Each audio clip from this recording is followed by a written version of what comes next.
Qué hermoso día. Se siente que es el ambiente de Pascua. Se siente que estamos llegando a esta época tan especial. Una época para poder recordar. Saben que la Pascua es algo que se recuerda. La Biblia dice, recuerda el Pesaj, recuerda el tiempo de Pascua. ¿Por qué? Porque es un tiempo para hacer retrospección. Es un tiempo para meditar de dónde Dios nos ha sacado. Por el pueblo judío, para el pueblo de Israel, la Pascua representa el momento en el que Dios los sacó de la esclavitud, de vivir 440 años como esclavos, a ser un pueblo libre, un pueblo rico, un pueblo que salió de Egipto y llegó a la tierra prometida, que por lo menos empezó su viaje a la tierra prometida. Para nosotros los que creemos en Jesucristo, sabemos de que no solamente representa eso, también representa que hemos sido libres del pecado, libres de vivir una vida en desobediencia para Dios. Por lo tanto, nosotros podemos vivir con la libertad de saber que nuestra vida tiene un propósito. Hay algo que Dios ha planificado para nosotros desde la eternidad. Créeme, amén. Tu vida no es una casualidad. La Biblia dice que todos nuestros días están escritos en su libro. Por lo tanto, ya sea la fecha de cuando naces, la fecha cuando partas con a Dios, a su presencia, y todo lo que te ocurre en la vida, es un proceso que Dios ha diseñado para poder ayudarte a crecer, a desarrollarte y disfrutar de su amor acá en la tierra. Amén. Así que nosotros como cristianos tendríamos que vivir más felices todavía. Amén. Porque sabemos de que nuestra vida no es ir a los tumbos, no es ir y chocarnos con todo lo que se nos cruce, sino que Dios planeó el momento exacto en el que llegaríamos a sus pies. ¿Sabías eso? Uno dice, ¿por qué no conocía a Dios antes? No. Dios sabía el momento exacto en el que tú lo ibas a conocer. Dios sabía el momento exacto en el que ibas a tomar esas decisiones claves en tu vida. Dios lo diseñó. No es un secreto. No es que Dios de golpe dijo, uy, mira lo que está haciendo esta persona. Mira lo que está haciendo mi hijo. Voy a tener que buscar la forma de arreglar eso que está haciendo. Para nada. Dios ya había diseñado cada uno de tus días y eso es lo que nos permite vivir en paz. Hoy quiero compartirte exactamente sobre ese tema. Hoy quiero compartirte sobre lo que es la soberanía de Dios. Un tema que a muchos no llegamos a comprenderlo porque estamos habituados a creer que somos los dueños de nuestro propio destino. Creemos que si algo nos pasa es porque yo trabajo, porque yo me esfuerzo, porque yo voy adelante. Pero la Biblia nos enseña que Dios es soberano. Amén. ¿Qué significa que Dios es soberano? Significa que Él está por encima de todas las cosas. Y que aún las decisiones que nosotros tomamos en libre albedrío, como por nuestro capricho, nuestro deseo, aún Dios es capaz de tomar esas decisiones y llevarlas a cumplir su plan en nuestra vida. Y acá viene lo loco, queramos o no queramos.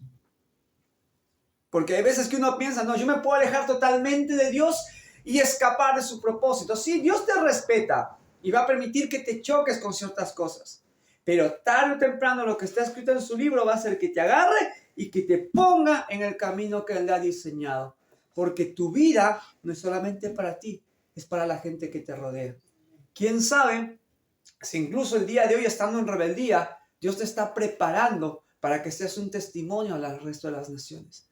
¿Quién sabe si aún el día de hoy estando viviendo con preocupaciones, Dios te está preparando para que seas un ejemplo de perseverancia y de fe para el resto de las naciones?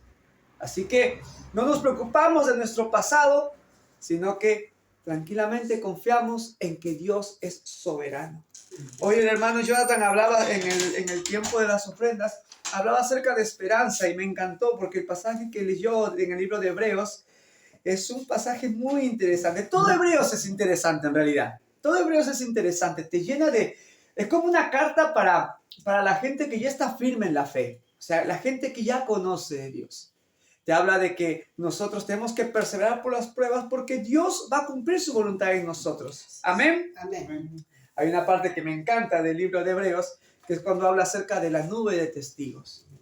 Créeme que incluso en el cielo mismo está viendo la historia que Dios está escribiendo en tu vida.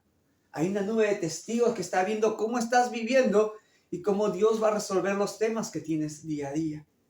Quiero compartirte Salmo 40. Salmo 40. Mientras lo vas buscando, Decía que me sorprendió lo que dijo el hermano Jonathan, porque cuando él estaba hablando acerca de la esperanza, acerca de confianza, acerca de creer en Dios, de no desesperarnos, de esperar en su voluntad, digo, wow, ¿cómo se nota que estamos en el mismo espíritu? Y no es que nos ponemos de acuerdo, sino que Dios está trayendo en este tiempo un momento de aprender a esperar en Dios. Y a todos nos cuesta esperar en Dios. Salmo capítulo 40, perdón, vamos a leer del 1 al 8. Lo voy a leer yo en la versión de la NBI, pero dice así: puse en el Señor toda mi esperanza. Él se inclinó hacia mí y escuchó mi clamor. Versículo 2. Me sacó de la fosa de la muerte, del lodo y del pantano. Puso mis pies sobre una roca y me plantó en terreno firme. Puso en mis labios un cántico nuevo, un himno de alabanza a nuestro Dios. Al ver esto, muchos tuvieron miedo y pusieron su confianza en el Señor. Salmo 40, versículo 4 dice: dichoso el que pone su confianza en el Señor y no recurre a los idólatras ni a los que adoran dioses falsos. Versículo 5: muchos son, Señor mi Dios, las maravillas que tú has hecho. No es posible enumerarlas, tus bondades a nuestro favor, ni siquiera anunciarlas y proclamarlas. Sería más de lo que puedo contar. A ti no te complacen los sacrificios ni ofrendas, pero me has hecho obediente. Tú no has pedido holocaustos ni sacrificios por el pecado. Por eso dije, aquí me tienes, como el libro que dice de mí: me agrada, Dios mío, hacer tu voluntad, y tu ley la llevo dentro de mí. Amén. Oramos, Señor, que tu palabra se nos sea revelada en esta mañana.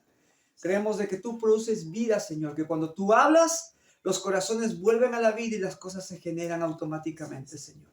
Llevamos a que la vida se genere en nuestros corazones en esta mañana, en el nombre de Jesús. Amén y amén. Hoy quiero hablarte acerca de aprender sobre los procesos duros de la vida, sabiendo de que Dios sigue siendo soberano. La soberanía de Dios, como venía hablando, tiene que ver con comprender que aun cuando yo tengo las decisiones sobre mi vida, yo puedo decidir cómo vestirme, yo puedo decidir si caeré en pecado o no, yo puedo decidir qué camino voy a tomar. Aún así, nuestras decisiones no escapan a la voluntad de Dios. Él decidió cada etapa de nuestras vidas y nos da esa idea de que nosotros podemos decidir libremente, y de hecho somos responsables de lo que decidamos, pero nunca vamos a poder escapar de lo que Dios tiene planeado para nosotros. Te voy a dar un ejemplo: la cuarentena. ¿Se acuerdan de la cuarentena? Ya se olvidaron. Cuando arrancó la cuarentena, todo el mundo oraba para que se acabara. ¿Se acuerdan? Las iglesias oraban, ayunaban, empezaron a clamar: Dios, libéranos. Incluso proclamaban versículos de la Biblia: ningún arma forjada contra ti prosperará, ninguna plaga tocará tu hogar. Y declaraban, ayunaban, no sé, hasta hicieron cánticos, no sé cuántas cosas más. Y sin embargo, Dios no detuvo la cuarentena. Dios permitió que ese virus entrara en tantos hogares. ¿Y cuántas personas conocemos que incluso hoy no están con nosotros porque Dios se les llevó a su presencia? Eso te demuestra que aún tus oraciones no son más importantes que la voluntad de Dios. Dios te da para que ores, pero su voluntad es soberana. Yo creo en lo personal que Dios mandó eso porque la iglesia estaba muy dormida. Era fácil ir a la iglesia. Cuando terminó la cuarentena, ¿cuánta gente abandonó la iglesia? ¿Cuánta gente abandonó la fe? Porque estaban acostumbrados a ir a la iglesia solamente a cantar, a tocar, a que me oren, a liberar mi mente de los cargos de conciencia de haber hecho muchos errores en la semana y después continuar con lo mismo. La cuarentena nos enseñó que la vida espiritual es propia con Dios. Cuando estabas ahí encerrado en tu pieza, no podías salir a ningún lado y tenías tú que orar por ti, tú que leer la Biblia, tú que orar. ¿Cuántos videos hemos visto en YouTube y prédicas? Dios nos enseñó de que en verdad la espiritualidad depende de uno mismo con Dios. Además de que Dios evitó que muchas otras ideologías avanzaran sobre lo que estaban avanzando mucho contra la iglesia. ¿Se acuerdan, hermanos, o no? Amén. La ola del aborto, la ola del ni una menos, esto como todo venían, y ya venían directamente por la iglesia, y Dios dijo: no, paren, ¿creen que lo voy a hacer que conquisten todo? No, a su casa. Y nos mandó a todos a nuestra casa. Bueno, créame, eso muestra que Dios es soberano aún sobre nuestra voluntad. El problema es que nosotros no podemos comprender eso porque creemos que nosotros controlamos nuestra propia vida. Y cuando vienen las situaciones complicadas, se demuestra en dónde está puesta nuestra confianza. Este salmo es importante porque nos enseña el secreto de cómo empezar a ver a Dios como soberano de nuestra vida. Entender de que si bien yo tengo que tomar decisiones, aún así la voluntad de Dios es la que prevalece. David fue una persona que vivió un proceso muy largo con Dios. Él fue ungido a los 16 años como rey de Egipto, como rey de Israel. Siendo que según los historiadores, los teólogos del pueblo judío, dice que a partir de los 4 o 6 años lo mandaron a cuidar a ovejas. O sea, desde los 6 años hasta los 16 que fue ungido, pasó 10 años cuidando a las ovejas. Es más, yo no creo que David cuidara las ovejas los cuidaban a David, al pobrecito ahí en el campo. ¿Y qué hizo David durante esos 10 años? Aprendió a buscar de Dios, aprendió a encontrarse con Dios en la soledad, donde nadie más podía venir a ayudarlo. Cuando cumple los 16, es llamado al palacio, o mejor dicho, es llamado para ser ungido y luego es llevado al palacio para poder estar con el rey.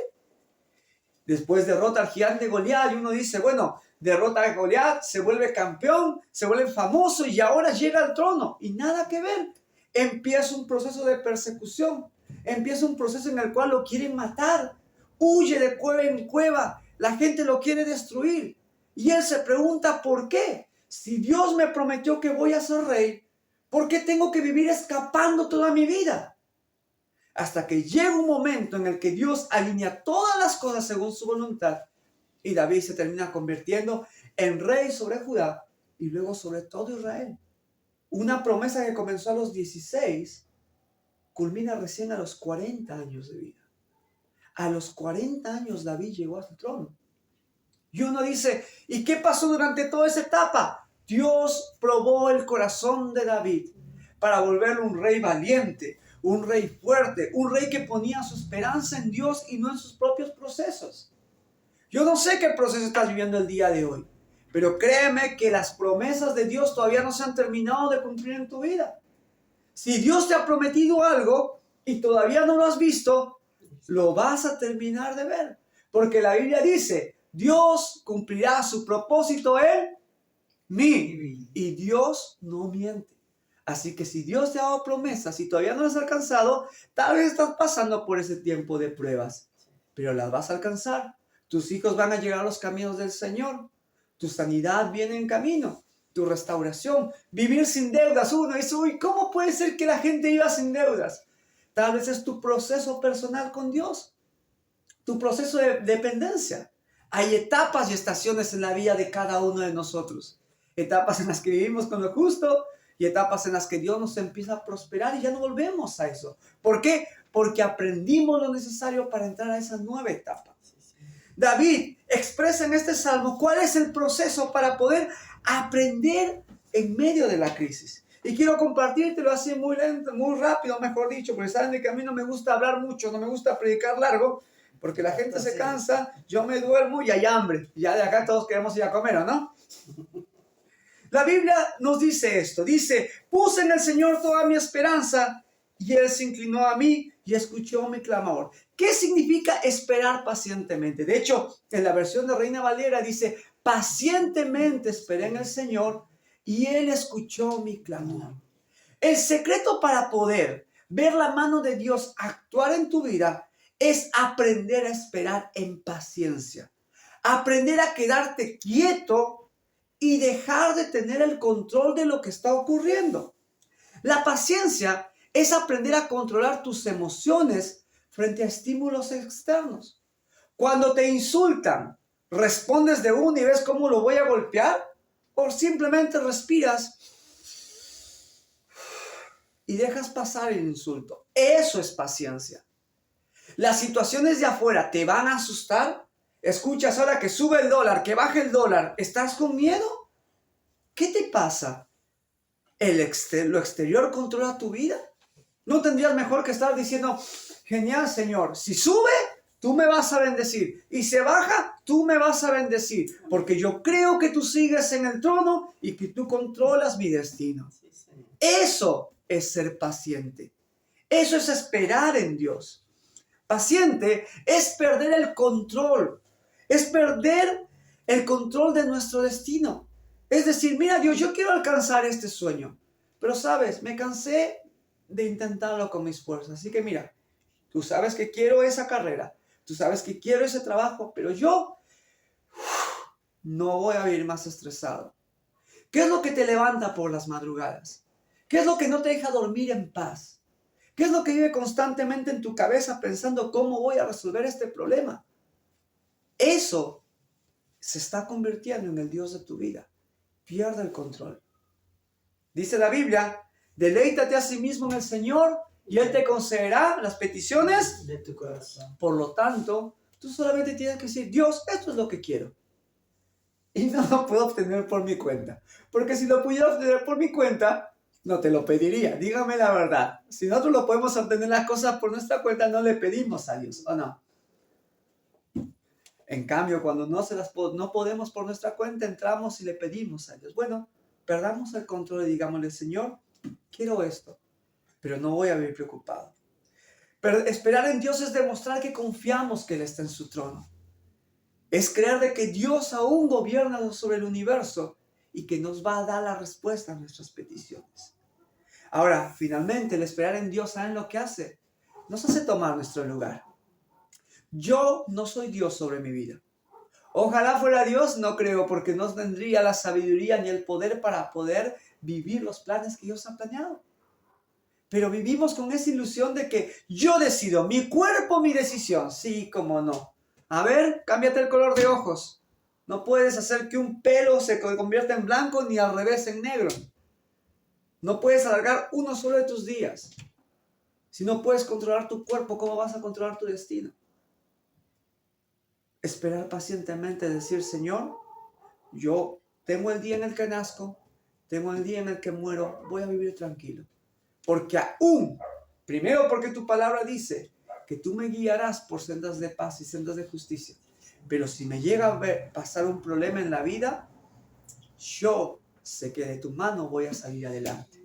Amén. Amén. Entonces, cuando tú pones tu esperanza en el Señor, cuando dejas de quejarte y dejas de ser un niño que está haciendo berrinche porque, yo lo quiero, quiero el chocolate, en lugar de eso dices, mira, Dios, yo quiero el chocolate, pero yo confío de que me vas a dar el chocolate en el tiempo, en el momento y para disfrutar con la persona correcta. Cambió todo. Dios dice, esa persona de verdad está lista para recibir mis bendiciones. Ahora, ¿qué es lo que ocurre? ¿Cuál es el proceso por el cual Dios nos lleva a poder pasar de una situación complicada a ver las maravillas de nuestro Dios? La Biblia nos enseña. Fíjense lo que dice. Versículo 2. Me sacó de la fosa de la muerte, del lodo y del pantano. Esto nos habla de que Dios nos llena de esperanza. Cuando tú dejas de estar todo estresado pensando en el problema y comienzas a decirle, Señor, mira, yo creo de que te doy el control, no me voy a fatigar con más por esto, ocurre un milagro. Y es que Dios te da la certeza en el corazón de que Él está en control de todo. No sabes cómo vas a pagar esa deuda, pero decís, no sé de dónde va a salir, pero sé que va a salir. No sabes cómo vas a aprobar ese examen, pero decís, vas tranquilo a rendirlo. No estás, y si desapruebo, y te tiembla la mano. No, vas tranquilo. No sé cómo, pero sé que Dios me va a respaldar en esto. Cuando tú confías en Dios, Dios te da una esperanza en tu corazón. Y esa esperanza es el Espíritu Santo diciendo, ok, me has dado el control. Ahora, hijo, Dios se arremanga y dice, ahora vas a ver cómo yo soluciono ese problema. ¿Saben una cosa? La Biblia nos enseña que Dios está sentado en su trono. Cuando uno por ahí no entiende esta alegoría, pero en la antigüedad, cuando vos entrabas a la presencia del rey, que el rey estuviera sentado en su trono representaba que todo estaba bien, porque él estaba descansando. Si veía a toda la gente divirtiéndose, alegrándose, mientras el rey estuviera en su trono, Todos estaban tranquilos y seguros. Ahora, cuando el rey se levantaba, todo el mundo se ponía de pie porque sabían que algo estaba a punto de ocurrir. En el Salmo 112, si no me equivoco, que lo leímos hace pocas semanas, dice, pero tú, Dios, sigues en tu trono. Tú te levantarás y serás propicio con Sión. Cuando tú dejas de estar preocupándote por los problemas y le dices, Señor, acá te lo entrego, es como que Dios dice, ok, es mi momento. Dios se levanta y cuando se levanta todos los ángeles están dispuestos, Señor, ¿qué vas a hacer? Y Dios dice, a responder a esa situación. Amén. Cuando Dios se levanta, Dios está actuando a tu favor. Así que, sea que estés sentado o de pie, no te preocupes. Dios está actuando a nuestro favor. Amén. Amén. En segundo lugar, dice, puso mis pies sobre una roca y me plantó en terreno firme. Esto significa en la palabra que Dios nos da, anota, una promesa. Dios nos da una promesa. Cuando Dios te da una esperanza, que empiezas a creer que algo va a ocurrir, Dios pone en tu vida también una promesa. Una promesa es un versículo, una palabra de la Biblia que cuando la lees dices, esto es para mí. Esto que está escrito pareciera que Dios me está hablando a mí mismo. Esa promesa es la que va a activar el poder de Dios en tu vida. Porque Dios te está dando la autoridad legal para que vayas ante su presencia y le digas, Dios, tu palabra dice que prestaré y no pediré prestado. Así que hoy yo te pido que esa palabra se cumpla en mi vida. Señor, tu palabra dice que tú no me dejarás faltar nada. Que si busco primeramente el reino de Dios y su justicia, todas las cosas vendrán por añadidura. Yo tomo esa promesa para mi vida. Tu palabra dice que veré cada uno de mis días cumplidos. Tu palabra dice de que por tus llagas he sido sanado. Tu palabra dice que si la gente sabe dar cosas buenas, o la gente mala sabe dar cosas buenas a sus hijos, ¿cómo tú no me darás a tu Espíritu Santo? Cuando tú empiezas a tomar las promesas de Dios, empiezas a comprometerlo. Es como que dices, Dios, levántate y ven a mi rescate. Es por eso que no solamente tienes que tener la convicción acá, tienes que leer la Biblia. Porque si tú no lees la Biblia, nunca vas a saber cuáles son las promesas que Dios te ha dado. Ese es el secreto. Tú esperas, Dios pone esperanza y te da las promesas. No, versículo 3 dice, puso en mis labios un cántico nuevo, un himno de alabanza a nuestro Dios. Puso en mis labios un cántico nuevo, significa que Dios empieza a cambiar nuestra manera de hablar. Cuando Dios pone una esperanza en tu vida, cambia tu manera de dirigirte hacia las cosas. Si tú estás enfermo y todavía no has tenido esta revelación de que Dios te sana y Dios te restaura, vas a andar quejón todo el día. Ay, mi rodilla, ay, mi cabeza, ay, mi cuerpo, ay, esta tos, ay, ay, me voy a morir de esto porque también mi madre, mi padre murieron de esto. Cuando tú no has recibido todavía una promesa de parte de Dios, tu vocabulario siempre habla lo negativo. Cuando tú recibes la promesa, cambia tu vocabulario. Si empiezas a decirle, Dios, gracias porque me estás sanando. Dios, gracias porque me estás restaurando. Dios, gracias porque estás actuando a mi favor. No sé cómo lo vas a hacer. Sorpréndeme, Señor. Lúcete con este problema. ¿Cómo me vas a traer esa bendición? ¿Me estoy dando a entender? Si tu boca todavía sigue hablando palabras de derrota, todavía no has tenido una promesa. Porque la promesa es lo que te llena de alabanza. Cuando dice un cántico nuevo, los niños, cuando son chiquititos, practican mucho esto. Cuando tú les dices algo, por ejemplo, te voy a dar un chocolate, ellos empiezan así, me van a dar un chocolate, me van a dar un chocolate, porque hay alegría en su corazón que creen que alguien, su papá, su mamá les va a dar ese premio. ¿Sí o no? ¿Cuándo fue la última vez que le cantaste una canción propia a Dios? Así, Señor, gracias porque, no sé, esa bendición que tú me regalaste, no sé, un guayno le puedes cantar a tu Dios. ¿Cuándo fue la última vez que abriste tus labios y dijiste, Dios, gracias porque eres hermoso? Por ahí utilizas una melodía de Thalía, no importa. Pero sale de tu corazón una canción de alabanza a Dios. ¿Cuándo? Todavía sigues ocupándote de tus problemas.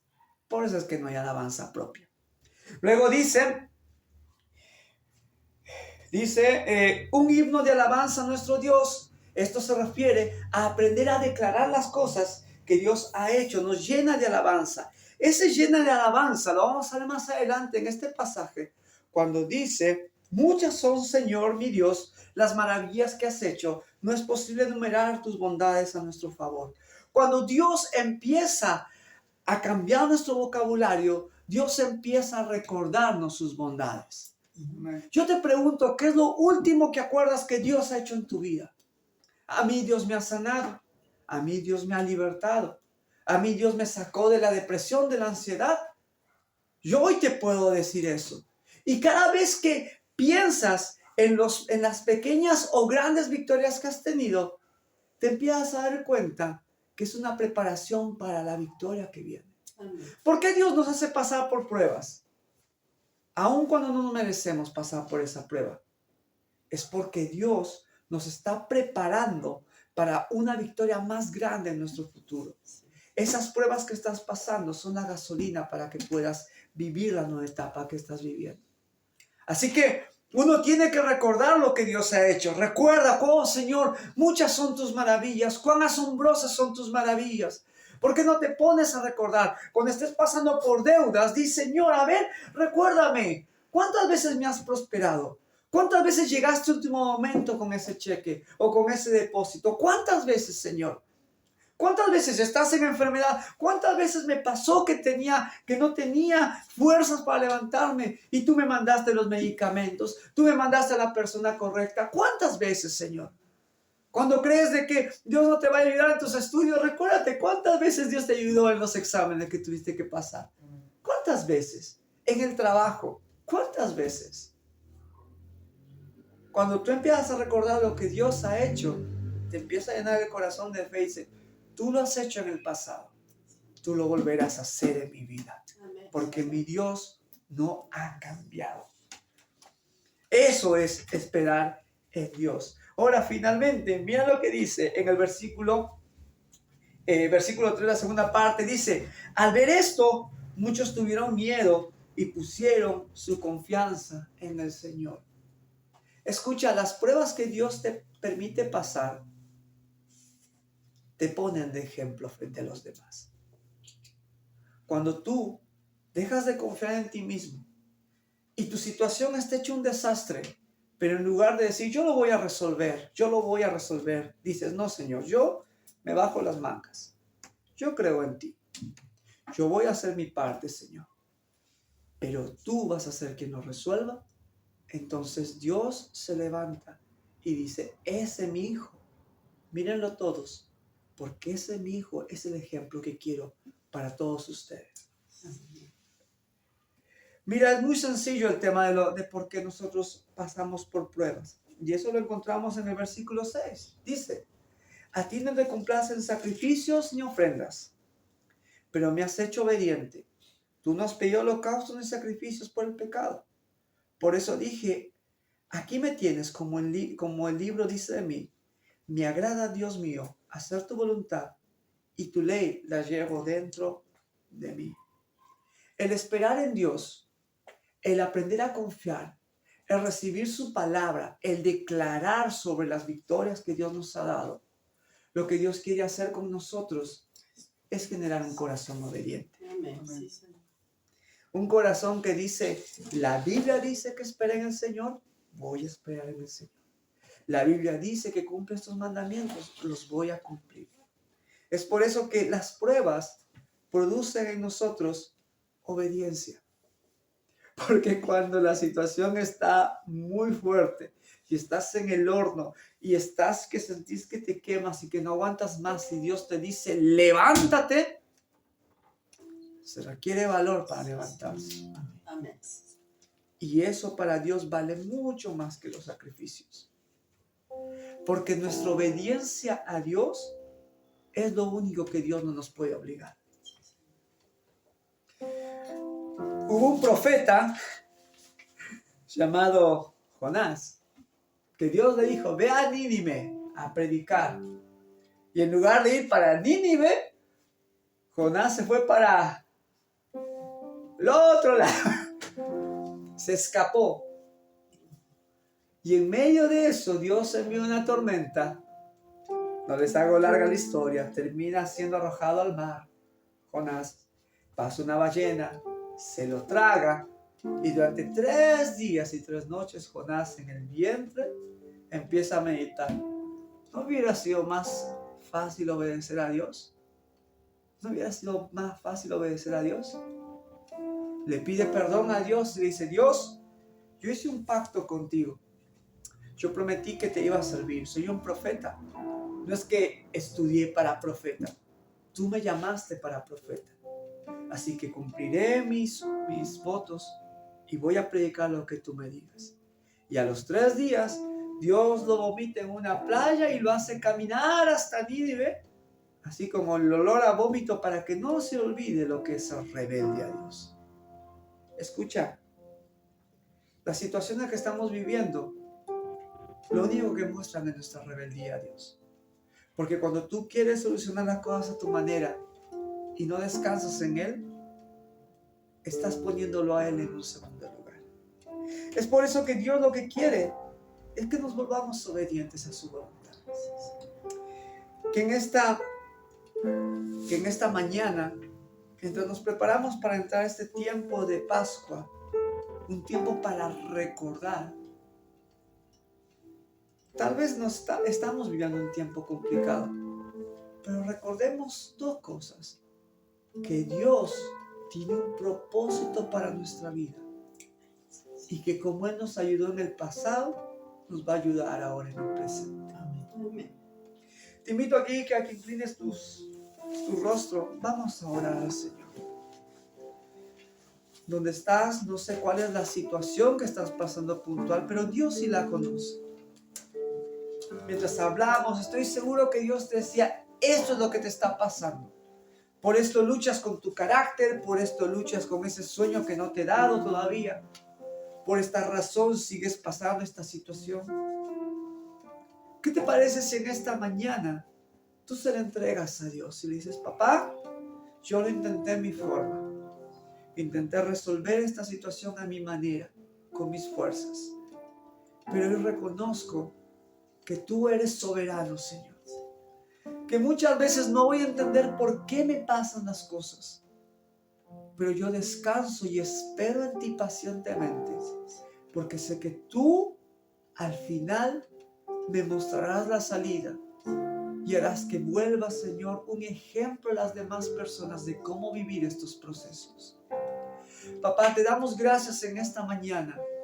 Recordamos al Dios milagroso, al Dios que sana, al Dios que restaura, al Dios que prospera, al Dios que liberta, al Dios que nos ha guardado hasta acá, al Dios que nos ha vestido y dado de comer, ese Dios todopoderoso. Hoy declaramos que es nuestro Rey soberano. Hoy declaramos que si tú das la palabra, las cosas se generan, Señor. Sopla, di nuestro nombre, Padre. Ordena que las cosas se vuelvan a nuestro favor.